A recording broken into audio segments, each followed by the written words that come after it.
ਪਿਆਰੇ ਬੱਚਿਓ, ਜਿਵੇਂ ਕਿ ਕੱਲ੍ਹ ਅਸੀਂ ਬੇਰੁਜ਼ਗਾਰੀ ਬਾਰੇ ਪੜ੍ਹਿਆ ਸੀ ਕਿ ਮੌਜੂਦਾ ਉਹ ਸਥਿਤੀ ਜਦੋਂ ਮੌਜੂਦਾ ਮਜ਼ਦੂਰੀ ਦੀ ਦਰ 'ਤੇ ਕੰਮ ਕਰਨ ਦੇ ਇੱਛੁਕ ਲੋਕਾਂ ਨੂੰ ਕੰਮ ਨਹੀਂ ਮਿਲਦਾ। ਭਾਵ ਲੋਕ ਜੋ ਕੰਮ ਕਰਨ ਦੇ ਹਾਲਾਤ ਹਨ, ਜੋ ਕੰਮ ਕਰਨ ਦੀਆਂ ਸ਼ਰਤਾਂ ਹਨ, ਉਹਨਾਂ ਸਾਰੀਆਂ ਸ਼ਰਤਾਂ ਦੇ ਉੱਤੇ, ਉਹਨਾਂ ਸਾਰੇ ਹਾਲਾਤਾਂ ਦੇ ਉੱਤੇ ਲੋਕ ਕੰਮ ਕਰਨ ਦਾ ਤਿਆਰ ਹਨ, ਪਰ ਉਹਨਾਂ ਨੂੰ ਕੰਮ ਨਹੀਂ ਮਿਲਦਾ। ਉਸ ਨੂੰ ਅਸੀਂ ਬੇਰੁਜ਼ਗਾਰੀ ਕਹਿੰਦੇ ਹਾਂ। ਉਸ ਨੂੰ ਅਸੀਂ ਬੇਰੁਜ਼ਗਾਰੀ ਕਹਿੰਦੇ ਹਾਂ। ਜਿਵੇਂ ਕਿ ਜੋ ਸਾਡਾ ਸਟੇਟ ਕੇਰਲਾ ਹੈ, ਉੱਥੇ ਸਭ ਤੋਂ ਵੱਧ ਲਿਟਰੇਸੀ ਰੇਟ, ਸਾਖਰਤਾ, ਪੜ੍ਹੇ ਲਿਖੇ ਲੋਕ ਹਨ ਅਤੇ ਸਭ ਤੋਂ ਜ਼ਿਆਦਾ ਉੱਥੇ ਲਿੰਗ ਅਨੁਪਾਤ ਹੈ। ਪਰ ਜੋ ਬੇਰੁਜ਼ਗਾਰੀ ਦੀ ਦਰ ਹੈ, ਸਭ ਤੋਂ ਜ਼ਿਆਦਾ ਕੇਰਲਾ ਰਾਜ ਦੇ ਵਿੱਚ ਹੈ, ਅਤੇ ਜੋ ਬੇਰੁਜ਼ਗਾਰੀ ਦੀ ਸਭ ਤੋਂ ਘੱਟ ਦਰ ਹੈ ਉਹ ਹੈ ਰਾਜਸਥਾਨ ਅਤੇ ਗੁਜਰਾਤ ਦੇ ਵਿੱਚ ਬੇਰੁਜ਼ਗਾਰੀ ਦੀ ਦਰ ਘੱਟ ਹੈ। ਫਿਰ ਅਸੀਂ ਬੇਰੁਜ਼ਗਾਰੀ ਦੇ ਕਾਰਨ ਪੜ੍ਹੇ ਸਨ ਕਿ ਤੇਜ਼ੀ ਨਾਲ ਵੱਧਦੀ ਜਨਸੰਖਿਆ, ਕਿਉਂਕਿ ਜਨਸੰਖਿਆ ਵੱਧ ਰਹੀ ਹੈ, ਕੰਮ ਕਰਨ ਦੇ ਜੋ ਸਾਧਨ ਨੇ, ਕੰਮ ਕਰਨ ਦੇ ਜੋ ਮੌਕੇ ਨੇ ਉਹ ਘੱਟ ਰਹੇ ਹਨ। ਘਰੇਲੂ ਅਤੇ ਛੋਟੇ ਉਦਯੋਗਾਂ ਵਿੱਚ ਗਿਰਾਵਟ, ਕਿਉਂਕਿ ਹੁਣ ਜੋ ਮਸ਼ੀਨੀਕਰਨ ਦਾ ਯੁੱਗ ਆ ਗਿਆ ਹੈ, ਜਿਸ ਦੇ ਤਹਿਤ ਜੋ ਮਸ਼ੀਨਾਂ ਹਨ ਉਹਨਾਂ ਦਾ ਬਣਿਆ ਮਾਲ ਵਧੀਆ ਹੁੰਦਾ ਹੈ ਅਤੇ ਸਸਤਾ ਹੁੰਦਾ ਹੈ, ਤਾਂ ਕਰਕੇ ਜਿਹੜੇ ਛੋਟੇ ਅਤੇ ਘਰੇਲੂ ਉਦਯੋਗ ਸੀ ਉਹ ਲਗਭਗ ਖਤਮ ਹੋ ਗਏ ਨੇ। ਖੇਤੀਬਾੜੀ ਦਾ ਮੌਸਮੀ ਕਿੱਤਾ ਬਣਨਾ, ਜੋ ਖੇਤੀਬਾੜੀ ਹੈ ਉਹ ਮੌਸਮੀ ਬਣ ਗਈ ਹੈ। ਭਾਵ ਇੱਕ ਵਾਰ ਇੱਕ ਫਸਲ ਲਾ ਦਿੰਦੇ ਨੇ ਕਿਸਾਨ, ਉਸ ਤੋਂ ਬਾਅਦ ਜਦ ਤੱਕ ਉਸ ਨੂੰ ਵੱਢ ਨਹੀਂ ਲੈਂਦੇ ਉਦੋਂ ਤੱਕ ਕਿਸਾਨ ਬਿਲਕੁਲ ਵਿਹਲੇ ਰਹਿੰਦੇ ਨੇ। ਜਿਵੇਂ ਅਸੀਂ ਹੁਣ ਦੇਖ ਰਹੇ ਹਾਂ ਕਿ ਸਾਡੇ ਹੁਣ ਝੋਨੇ ਦੀ ਫਸਲ ਲੱਗ ਚੁੱਕੀ ਹੈ ਅਤੇ ਝੋਨੇ ਦੀ ਕਟਾਈ ਤੱਕ ਜੋ ਕਿਸਾਨ ਹਨ ਉਹ ਲਗਭਗ ਉਹਨਾਂ ਨੂੰ ਕੋਈ ਜ਼ਿਆਦਾ ਕੰਮ ਨਹੀਂ ਹੁੰਦਾ, ਕਿਉਂਕਿ ਫਿਰ ਉਹ ਫਿਰ ਬੇਰੁਜ਼ਗਾਰ ਹੀ ਰਹਿਣਗੇ। ਮਸ਼ੀਨੀ ਯੁੱਗ ਦਾ ਵੀ ਇਹੀ ਕਾਰਨ ਮਸ਼ੀਨੀ ਯੁੱਗ ਹੈ, ਕਿਉਂਕਿ ਮਸ਼ੀਨਾਂ ਦਾ ਮਾਲ ਜ਼ਿਆਦਾ ਆ ਗਿਆ, ਜ਼ਿਆਦਾ ਵਧੀਆ ਹੁੰਦਾ, ਜ਼ਿਆਦਾ ਸਸਤਾ ਹੁੰਦਾ, ਅਤੇ ਜਿਹੜਾ ਕੰਮ 10 ਵਿਅਕਤੀ 10 ਦਿਨਾਂ ਵਿੱਚ ਕਰਦੇ ਹਨ ਉਹ ਇੱਕ ਮਸ਼ੀਨ ਲਗਭਗ 2 ਜਾਂ 3 ਦਿਨਾਂ ਵਿੱਚ ਕਰ ਦਿੰਦੀ ਹੈ। ਤਾਂ ਅਸੀਂ ਇਹ ਹਿਸਾਬ ਲਾ ਸਕਦੇ ਹਾਂ ਕਿ ਫਿਰ ਬੇਰੁਜ਼ਗਾਰੀ ਤਾਂ ਵਧੇਗੀ। ਜਿਵੇਂ ਹੁਣ ਸਾਡੇ ਸਾਹਮਣੇ ਇੱਕ ਨਵੀਂ ਉਦਾਹਰਨ ਹੈ, ਜਿਵੇਂ ਟੋਲ ਟੈਕਸ ਦੀ ਪਰਚੀ ਕੱਟਣ ਵਾਸਤੇ ਪਹਿਲਾਂ ਉੱਥੇ ਲੋਕਾਂ ਨੂੰ ਰੁਜ਼ਗਾਰ ਮਿਲਦਾ, ਕਿਉਂਕਿ ਜਿੰਨੇ ਵੀ ਟੋਲ ਟੈਕਸ ਹਨ ਉਹਨਾਂ ਦੇ ਉੱਤੇ ਪਰਚੀਆਂ ਕੱਟਣ ਦੇ ਲਈ ਮੁਲਾਜ਼ਮ ਰੱਖੇ ਜਾਂਦੇ ਨੇ ਅਤੇ ਉਹਨਾਂ ਨੂੰ ਰੁਜ਼ਗਾਰ ਮਿਲਿਆ ਹੋਇਆ। ਅਤੇ ਉਸ ਤੋਂ ਬਾਅਦ ਹੁਣ ਟੋਲ ਟੈਕਸਾਂ 'ਤੇ ਜੋ ਪਰਚੀਆਂ ਕੱਟਦੀਆਂ ਨੇ ਉਹ ਜ਼ਿਆਦਾਤਰ ਕੁੜੀਆਂ ਹਨ, ਲੜਕੀਆਂ ਹਨ, ਉਹਨਾਂ ਨੂੰ ਰੁਜ਼ਗਾਰ ਮਿਲਿਆ। ਪਰ ਹੁਣ ਇੱਕ ਨਵਾਂ ਤਰੀਕਾ ਆਇਆ ਹੈ, ਫਾਸਟ ਟੈਗ। ਉਸ ਫਾਸਟ ਟੈਗ ਦੇ ਨਾਲ ਤਾਂ ਅਸੀਂ ਸੋਚ ਸਕਦੇ ਹਾਂ, ਜਦੋਂ ਉਹ ਫਾਸਟ ਟੈਗ ਸਾਰੇ ਭਾਰਤ ਦੇ ਵਿੱਚ ਲਾਗੂ ਹੋ ਗਿਆ ਅਤੇ ਫਾਸਟ ਟੈਗ ਦੇ ਜੋ ਲਾਗੂ ਹੋ ਗਿਆ ਤਾਂ ਤੁਸੀਂ ਲਾ ਸਕਦੇ ਹਾਂ ਅਸੀਂ ਹਿਸਾਬ ਕਿ ਕਿੰਨੇ ਲੋਕ ਬੇਰੁਜ਼ਗਾਰ ਹੋ ਜਾਣਗੇ। ਕਿਉਂਕਿ ਜਿਹੜਾ ਕੰਮ ਪਹਿਲਾਂ ਉੱਥੇ ਕੋਈ ਨਾ ਕੋਈ ਪਰਚੀ ਕੱਟਣ ਦੇ, ਜੋ ਟੋਲ ਟੈਕਸ ਦੀ ਜੋ ਪਰਚੀ ਹੁੰਦੀ ਹੈ ਉਹ ਕੱਟਦੇ ਸਨ, ਉਹਨਾਂ ਨੂੰ ਰੁਜ਼ਗਾਰ ਮਿਲਿਆ ਹੋਇਆ ਸੀ। ਪਰ ਜਦੋਂ ਫਾਸਟ ਟੈਗ ਆ ਗਿਆ ਤਾਂ ਕਿੰਨਾ ਫਾਸਟ ਕੰਮ ਹੋ ਜਾਏਗਾ। ਤਕਨੀਕੀ ਯੁੱਗ ਦੇ ਨਾਲ ਜਿਵੇਂ ਜ਼ਿੰਦਗੀ 'ਚ ਸਹੂਲਤਾਂ ਵਧੀਆਂ ਹਨ, ਤਾਂ ਅਸੀਂ ਇਸ ਗੱਲ ਤੋਂ ਵੀ ਮੁੱਕਰ ਨਹੀਂ ਸਕਦੇ ਕਿ ਬੇਰੁਜ਼ਗਾਰੀ ਵੀ ਵਧੀ ਹੈ। ਬੇਰੁਜ਼ਗਾਰੀ ਕਈ ਕਿਸਮਾਂ ਦੀ ਹੁੰਦੀ ਹੈ। ਪੇਂਡੂ ਅਤੇ ਸ਼ਹਿਰੀ ਖੇਤਰਾਂ ਵਿੱਚ ਬੇਰੁਜ਼ਗਾਰੀ ਦੀਆਂ ਕਿਸਮਾਂ ਵੱਖ-ਵੱਖ ਹੁੰਦੀਆਂ ਹਨ।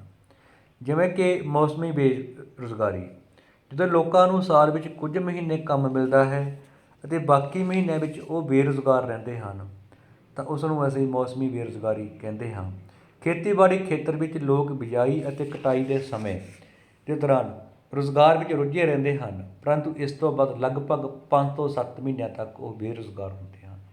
ਖੇਤੀਬਾੜੀ ਦੇ ਕੰਮ 'ਚ ਇਹੀ ਹੁੰਦਾ ਹੈ, ਜਿਵੇਂ ਹੁਣ ਝੋਨੇ ਦੀ ਫਸਲ ਲੱਗੀ ਹੈ, ਬੀਜੀ ਗਈ ਹੈ, ਝੋਨੇ ਦੀ ਫਸਲ ਦੀ ਲੱਗੀ ਹੈ, ਤਾਂ ਜੋ ਲੋਕ ਝੋਨੇ ਦੀ ਫਸਲ ਲਾਉਂਦੇ ਆ ਉਹਨਾਂ ਨੂੰ ਹੁਣ ਰੁਜ਼ਗਾਰ ਮਿਲਿਆ, ਪਰ ਝੋਨੇ ਦੀ ਫਸਲ ਦਾ ਲਗਭਗ ਕੰਮ ਮੁੱਕ ਚੁੱਕਿਆ, ਤਾਂ ਇਸ ਤੋਂ ਬਾਅਦ ਉਹ ਸਾਰੇ ਲੋਕ ਬੇਰੁਜ਼ਗਾਰ ਹੋ ਗਏ, ਉਹਨਾਂ ਨੂੰ ਕੋਈ ਰੁਜ਼ਗਾਰ ਨਹੀਂ। ਉਹ ਹੈ ਮੌਸਮੀ ਬੇਰੁਜ਼ਗਾਰੀ। ਛੁਪੀ ਹੋਈ ਬੇਰੁਜ਼ਗਾਰੀ, ਜਦੋਂ ਕਿਸੇ ਕੰਮ ਵਿੱਚ ਜ਼ਰੂਰਤ ਤੋਂ ਵੱਧ, ਲੋੜ ਤੋਂ ਵੱਧ ਮਜ਼ਦੂਰ ਲੱਗੇ ਹੋਣ ਤਾਂ ਉਸ ਨੂੰ ਛੁਪੀ ਬੇਰੁਜ਼ਗਾਰੀ ਆਖਦੇ ਹਨ। ਜੇਕਰ ਕੁਝ ਲੋਕਾਂ ਨੂੰ ਇਸ ਕੰਮ ਵਿੱਚੋਂ ਹਟਾ ਦਿੱਤਾ ਜਾਵੇ ਤਾਂ ਉਤਪਾਦਨ ਵਿੱਚ ਕੋਈ ਕਮੀ ਨਹੀਂ ਹੁੰਦੀ, ਤਾਂ ਭਾਰਤ ਵਿੱਚ ਕੰਮ ਕਰ ਰਹੀ ਕੁੱਲ ਵਸੋਂ ਦਾ 30% ਛੁਪੇ ਬੇਰੁਜ਼ਗਾਰ ਹਨ। ਕਿਉਂਕਿ ਮੌਸਮੀ ਬੇਰੁਜ਼ਗਾਰੀ ਤੁਹਾਨੂੰ ਮੈਂ ਦੱਸਤਾ ਵੀ ਉਹ ਲੋਕ ਜਦੋਂ ਲੋਕਾਂ ਨੂੰ ਸਾਲ ਵਿੱਚ ਕੁਝ ਮਹੀਨੇ ਕੰਮ ਮਿਲਦਾ ਹੈ ਅਤੇ ਬਾਕੀ ਮਹੀਨੇ ਉਹ ਬੇਰੁਜ਼ਗਾਰ ਰਹਿੰਦੇ ਹਨ। ਖੇਤੀ ਖੇਤਰ ਵਿੱਚ ਲੋਕ 5 ਤੋਂ 7 ਮਹੀਨੇ ਬੇਰੁਜ਼ਗਾਰ ਰਹਿੰਦੇ ਹਨ। ਪੇਂਡੂ ਖੇਤਰ ਦੀ ਤੁਲਨਾ ਵਿੱਚ ਸ਼ਹਿਰੀ ਖੇਤਰ ਵਿੱਚ ਬੇਰੁਜ਼ਗਾਰੀ ਵੱਧ ਹੈ। ਸਕੂਲਾਂ ਕਾਲਜਾਂ ਦੀ ਗਿਣਤੀ ਨੇ ਸ਼ਹਿਰੀ ਖੇਤਰ ਵਿੱਚ ਪੜ੍ਹੀ ਲਿਖੀ ਬੇਰੁਜ਼ਗਾਰੀ ਪੈਦਾ ਕੀਤੀ ਹੈ, ਕਿਉਂਕਿ ਰੁਜ਼ਗਾਰ ਦੇ ਅਵਸਰ ਉਸ ਦਰ ਨਾਲ ਨਹੀਂ ਵਧੇ ਜਿਸ ਦਰ ਨਾਲ ਬੇਰੁਜ਼ਗਾਰੀ ਵੱਧ ਰਹੀ ਹੈ। ਛੁਪੀ ਬੇਰੁਜ਼ਗਾਰੀ ਤੋਂ ਕੀ ਭਾਵ ਹੈ? ਜੇਕਰ ਅਸੀਂ ਇਸ ਨੂੰ ਇੱਕ ਐਗਜ਼ਾਮਪਲ ਦੇ ਨਾਲ ਦੇਖੀਏ ਤਾਂ ਛੁਪੀ ਬੇਰੁਜ਼ਗਾਰੀ ਤੋਂ ਭਾਵ ਹੈ ਕਿ ਮੰਨ ਲਓ ਵੀ ਇੱਕ ਕਿਸਾਨ ਹੈ, ਇੱਕ ਕਿਸਾਨ ਦੇ ਕੋਲ 5 ਏਕੜ ਜ਼ਮੀਨ ਹੈ ਤਾਂ ਉਸ 5 ਏਕੜ ਜ਼ਮੀਨ ਦੇ ਵਿੱਚ ਉਸਦੇ 5 ਹੀ ਪਰਿਵਾਰ ਦੇ ਮੈਂਬਰ ਹਨ ਅਤੇ ਸਾਰਾ ਪਰਿਵਾਰ ਸਾਰਾ ਸਾਲ ਉਸੇ 5 ਏਕੜ ਜ਼ਮੀਨ ਦੇ ਵਿੱਚ ਕੰਮ ਕਰਦਾ ਹੈ। ਹਾਲਾਂਕਿ ਅੱਜ ਕੱਲ੍ਹ ਦੇ ਜੋ ਮਸ਼ੀਨੀ ਯੁੱਗ ਹੈ ਤਾਂ ਉਸ ਦੇ ਵਿੱਚ ਵੱਧ ਤੋਂ ਵੱਧ 5 ਏਕੜ ਜ਼ਮੀਨ ਉੱਤੇ ਇੱਕ ਵਿਅਕਤੀ ਕੰਮ ਕਰਕੇ ਪੂਰੀ ਵਧੀਆ ਖੇਤੀ ਕਰ ਸਕਦਾ ਹੈ। ਤਾਂ ਅਸੀਂ ਸੋਚ ਸਕਦੇ ਹਾਂ ਕਿ 5 ਪਰਿਵਾਰ ਦੇ ਮੈਂਬਰ ਨੇ ਅਤੇ 5 ਦੇ 5 ਮੈਂਬਰ ਸਾਰਾ ਸਾਲ ਉਸੇ 5 ਏਕੜ ਜ਼ਮੀਨ ਦੇ ਵਿੱਚ ਖਪਾਈ ਕੰਮ ਕਰਦੇ ਨੇ, ਜਦੋਂ ਕਿ ਤਕਨੀਕੀ ਯੁੱਗ ਦੇ ਦੌਰਾਨ ਇੱਕ ਵਿਅਕਤੀ ਹੀ ਉਹ ਵੀ ਲਗਭਗ 2 ਜਾਂ 3 ਮਹੀਨੇ ਉਸਨੇ ਕੰਮ ਕਰਨਾ ਹੁੰਦਾ ਹੈ। ਉਸ ਨੂੰ ਵੀ ਬਾਅਦ ਦੇ ਵਿੱਚ ਉਹ ਵੀ ਲਗਭਗ ਵਿਹਲਾ ਹੀ ਹੁੰਦਾ ਹੈ। ਅਤੇ ਜਿਹੜੇ ਉਹ 5 ਮੈਂਬਰਾਂ ਦੇ ਵਿੱਚੋਂ 4 ਮੈਂਬਰ ਨੇ ਤਾਂ ਅਸੀਂ ਉਹਨਾਂ 4 ਮੈਂਬਰਾਂ ਨੂੰ ਛੁਪੇ ਬੇਰੁਜ਼ਗਾਰ ਕਹਿ ਸਕਦੇ ਹਾਂ। ਕਹਿਣ ਦਾ ਭਾਵ ਜੇਕਰ ਉਹ 4 ਦੇ 4 ਮੈਂਬਰ ਕਿਤੇ ਹੋਰ ਰੁਜ਼ਗਾਰ ਕਰਦੇ ਹਨ ਤਾਂ ਖੇਤੀ ਦੇ ਉਤਪਾਦਨ ਵਿੱਚ ਕੋਈ ਫਰਕ ਨਹੀਂ ਪੈਂਦਾ। ਜੋ ਉਤਪਾਦਨ ਉਹ 5 ਵਿਅਕਤੀਆਂ ਦੇ ਕੰਮ ਕਰਨ ਨਾਲ ਹੁੰਦਾ ਹੈ ਉਹੀ ਉਤਪਾਦਨ ਇੱਕ ਵਿਅਕਤੀ ਦੇ ਕੰਮ ਕਰਨ ਨਾਲ ਵੀ ਹੋ ਸਕਦਾ ਹੈ। ਤਾਂ ਅਸੀਂ ਇਸ ਨੂੰ ਛੁਪੀ ਹੋਈ ਬੇਰੁਜ਼ਗਾਰੀ ਕਹਿੰਦੇ ਹਾਂ। ਛੁਪੀ ਬੇਰੁਜ਼ਗਾਰੀ ਤੋਂ ਕੀ ਭਾਵ ਹੈ? ਜਦੋਂ ਕਿਸੇ ਕੰਮ ਵਿੱਚ ਜ਼ਰੂਰਤ ਤੋਂ ਵੱਧ ਮਜ਼ਦੂਰ ਲੱਗੇ ਹੋਣ। ਮੌਸਮੀ ਅਤੇ ਛੁਪੀ ਬੇਰੁਜ਼ਗਾਰੀ ਵਿੱਚ ਅੰਤਰ ਦੱਸੋ। ਮੌਸਮੀ ਜੋ ਇੱਕ ਮੌਸਮ ਵਿੱਚ ਹੁੰਦੀ ਹੈ, ਭਾਵ ਇੱਕ ਸਮੇਂ ਉਹਨਾਂ ਨੂੰ ਕੰਮ ਮਿਲਦਾ ਹੈ, ਬਾਅਦ 'ਚ ਉਹ ਬੇਰੁਜ਼ਗਾਰ। ਛੁਪੀ ਤੁਸੀਂ ਚੰਗੀ ਤਰ੍ਹਾਂ ਪੜ੍ਹ ਲਿਆ ਹੈ ਕਿ ਉਹ ਬੇਰੁਜ਼ਗਾਰੀ ਜਿਸ ਵਿੱਚ ਜ਼ਰੂਰਤ ਤੋਂ ਵੱਧ ਲੋੜ ਤੋਂ ਵੱਧ ਵਿਅਕਤੀ ਲੱਗੇ ਹੋਣ। ਖਾਲੀ ਸਥਾਨ ਭਰੋ।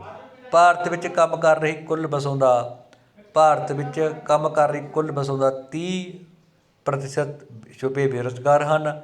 ਜਦੋਂ ਕਿਸੇ ਕੰਮ ਵਿੱਚ ਜ਼ਰੂਰਤ ਤੋਂ ਵੱਧ ਮਜ਼ਦੂਰ ਲੱਗੇ ਹੋਣ ਤਾਂ ਉਸ ਨੂੰ ਛੁਪੀ ਬੇਰੁਜ਼ਗਾਰੀ ਆਖਦੇ ਹਨ। ਦੀ ਗਿਣਤੀ ਨੇ ਸ਼ਹਿਰੀ ਖੇਤਰ ਵਿੱਚ ਪੜ੍ਹੀ ਲਿਖੀ ਬੇਰੁਜ਼ਗਾਰੀ ਪੈਦਾ ਕੀਤੀ ਹੈ। ਕਿਸ ਦੀ ਗਿਣਤੀ ਨੇ? ਸਕੂਲਾਂ ਕਾਲਜਾਂ ਦੀ ਵੱਧਦੀ ਗਿਣਤੀ ਨੇ, ਕਿਉਂਕਿ ਸਕੂਲ ਕਾਲਜ ਜ਼ਿਆਦਾ ਹੋ ਗਏ ਨੇ, ਲੋਕ ਜ਼ਿਆਦਾ ਪੜ੍ਹ ਰਹੇ ਹਨ। ਤਾਂ ਸਾਡੇ ਸਾਹਮਣੇ ਹੈ ਕੇਰਲਾ ਸਟੇਟ ਦੀ ਉਦਾਹਰਨ। ਤਾਂ ਹਰ ਥਾਂ 'ਤੇ ਅਸੀਂ ਅੰਕੜੇ ਪੜ੍ਹਦੇ ਹਾਂ ਕਿ ਕਿਸ ਰਾਜ ਦੀ ਵਸੋਂ ਸਭ ਤੋਂ ਜ਼ਿਆਦਾ ਪੜ੍ਹੀ ਲਿਖੀ ਹੈ ਤਾਂ ਕੇਰਲਾ ਸਟੇਟ ਦੀ। ਤਾਂ ਕੇਰਲਾ ਸਟੇਟ ਦੇ ਵਿੱਚ ਹੀ ਜ਼ਿਆਦਾ ਬੇਰੁਜ਼ਗਾਰੀ ਹੈ। ਤਾਂ ਸ਼ਹਿਰਾਂ ਦੇ ਵਿੱਚ ਸਕੂਲਾਂ ਕਾਲਜਾਂ ਵਿੱਚ ਪੜ੍ਹਾਈ ਹੁੰਦੀ ਹੈ, ਬੱਚਿਆਂ ਨੂੰ ਪੜ੍ਹਾਇਆ ਜਾਂਦਾ ਹੈ ਅਤੇ ਉਹ ਪੜ੍ਹ ਲਿਖ ਤਾਂ ਜਾਂਦੇ ਹਨ ਪਰ ਉਹਨਾਂ ਨੂੰ ਕੋਈ ਰੁਜ਼ਗਾਰ ਨਹੀਂ ਮਿਲਦਾ। ਤਾਂ ਸਕੂਲਾਂ ਕਾਲਜਾਂ ਦੀ ਗਿਣਤੀ ਨੇ ਬੇਰੁਜ਼ਗਾਰੀ ਨੂੰ ਵਧਾਇਆ ਹੈ। ਸਹੀ ਜਾਂ ਗਲਤ? ਪੇਂਡੂ ਖੇਤਰ ਦੀ ਤੁਲਨਾ ਵਿੱਚ ਸ਼ਹਿਰੀ ਖੇਤਰ ਵਿੱਚ ਬੇਰੁਜ਼ਗਾਰੀ ਘੱਟ ਹੈ। ਗਲਤ ਹੈ। ਪਿੰਡਾਂ ਦੇ ਲੋਕ ਤਾਂ ਫਿਰ ਵੀ ਮਜ਼ਦੂਰੀ ਕਰਕੇ ਕੋਈ ਨਾ ਕੋਈ ਆਪਣਾ ਕੰਮ ਕਰ ਲੈਂਦੇ ਨੇ। ਸ਼ਹਿਰਾਂ ਵਿੱਚ ਜ਼ਿਆਦਾਤਰ ਪੜ੍ਹੇ ਲਿਖੇ ਬੇਰੁਜ਼ਗਾਰ ਨੇ। ਸ਼ਹਿਰਾਂ ਦੇ ਜੋ ਵਿਅਕਤੀ ਪੜ੍ਹ ਲਿਖ ਜਾਂਦਾ ਉਹ ਮਜ਼ਦੂਰੀ ਕਰਨ ਨੂੰ ਸ਼ਰਮ ਸਮਝਦਾ। ਖੇਤੀ ਖੇਤਰ ਵਿੱਚ 5 ਤੋਂ 7 ਮਹੀਨੇ ਬੇਰੁਜ਼ਗਾਰ ਰਹਿੰਦੇ ਨੇ। ਬਿਲਕੁਲ ਸਹੀ ਹੈ, ਕਿਉਂਕਿ ਖੇਤੀ ਖੇਤਰ ਵਿੱਚ ਥੋੜ੍ਹੇ ਜਿਹੇ ਜਦੋਂ ਕਿਸੇ ਫਸਲ ਦੀ ਕਟਾਈ ਕਰਨੀ ਹੁੰਦੀ ਹੈ ਜਾਂ ਕਿਸੇ ਫਸਲ ਦੀ ਬਿਜਾਈ ਕਰਨੀ ਹੁੰਦੀ ਹੈ ਉਸ ਸਮੇਂ ਹੀ ਕੰਮ ਹੁੰਦਾ ਹੈ।